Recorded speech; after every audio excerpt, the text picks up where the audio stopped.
Well, once again, I find myself in the early morning AM, and I don't know why I feel like using the camera or using YouTube or using videos to suddenly talk about my experiences, but lately I've been thinking a lot about myself and a lot about the way I perceive things and the way that I see things and my perspective on things and how my perspective and how my perspective of other people's perspectives are a little bit askew.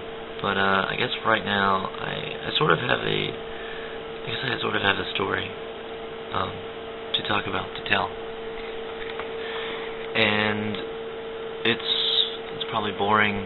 It's just, pieces of my life, but I mean, I've been thinking about a lot of how I've gotten here to this spot, this actual place.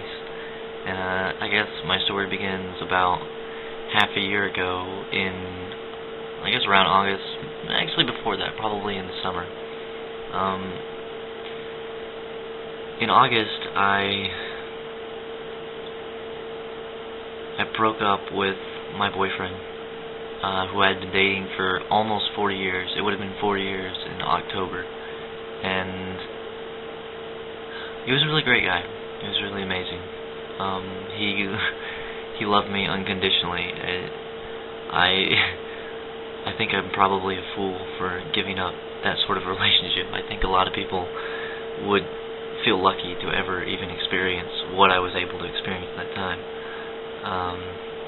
But for some reason I wasn't happy. I don't know what it was. I still don't know. I really don't know. For some reason I wasn't satisfied and I wasn't happy, and I had to do something, and it had to be something dramatic, and it had to be something crazy. But the real story isn't that I did break up with him. The real one is the catalyst of breaking up with him. Like, the events leading up to it. I've been working at this place, this really small cafe in Asheville.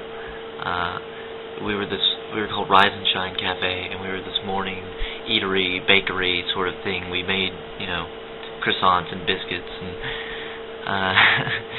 we were very organic and very veggie. Everything that we used in the entire store came from nearby local restaurants, and that was so amazing. It was amazing to see all the food that we cooked, and to know that all of that food came from from a local place, especially in a city. And Asheville has always been like that. It's very organic and very thought-provoking, I guess. It's a watercolor running through the rain. It really is. That's the only way I can really describe that city. But I was working at this place. I was working as a prep cook / dishwasher, and I was doing it mostly during the summer. I had just gotten that job after losing my job at the mall, a job that I absolutely despised. And while I was working there, I happened to meet this girl.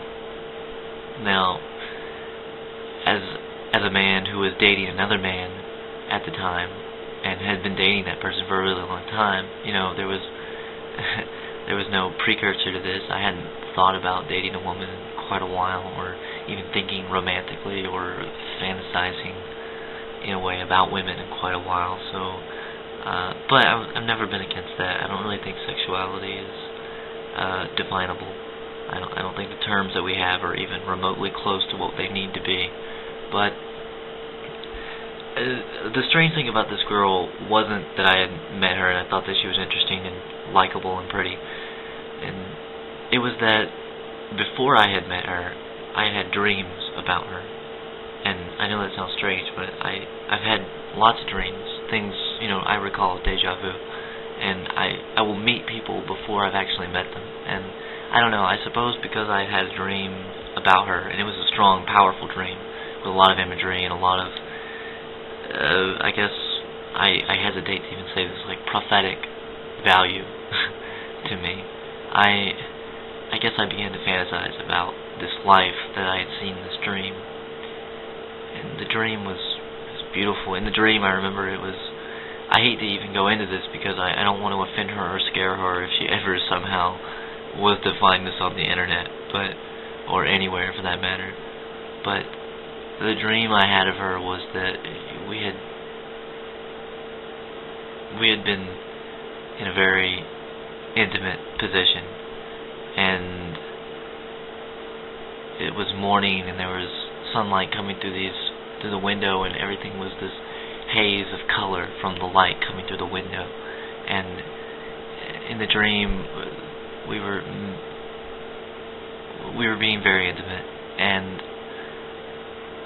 it was so sublime and so beautiful. And then following that, I had so many other dreams about this whole life that would never end up becoming reality, becoming real. But because of those dreams, I began to act and think very foolishly, and I guess I wanted to see something between us, and I wanted to see something between us so badly that I guess I invented something. And for a long time, it was just normal. It was just, how you interact with any normal person, with any person at all, really.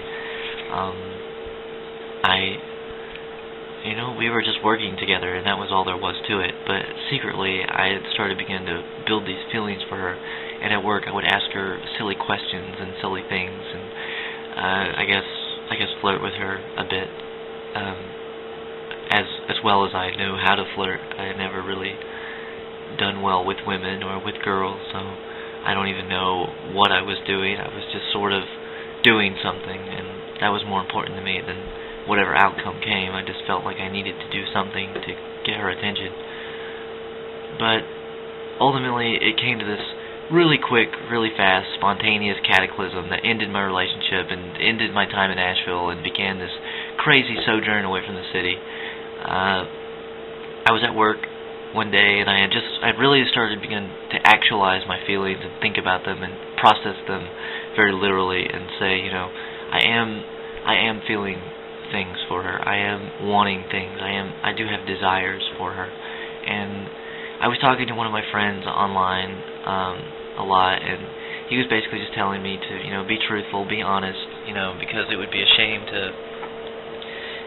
especially for the man that I was with, for him to suddenly have this. I didn't want to elope. I didn't want to cheat on him. I thought too much of him, and I had too many feelings and emotions with him to just write him off for no reason. But at the same time, nothing had happened between me and this girl at all. So it was mostly just fantasy on my part, but it was a fantasy that I was indulging and a fantasy that I wanted.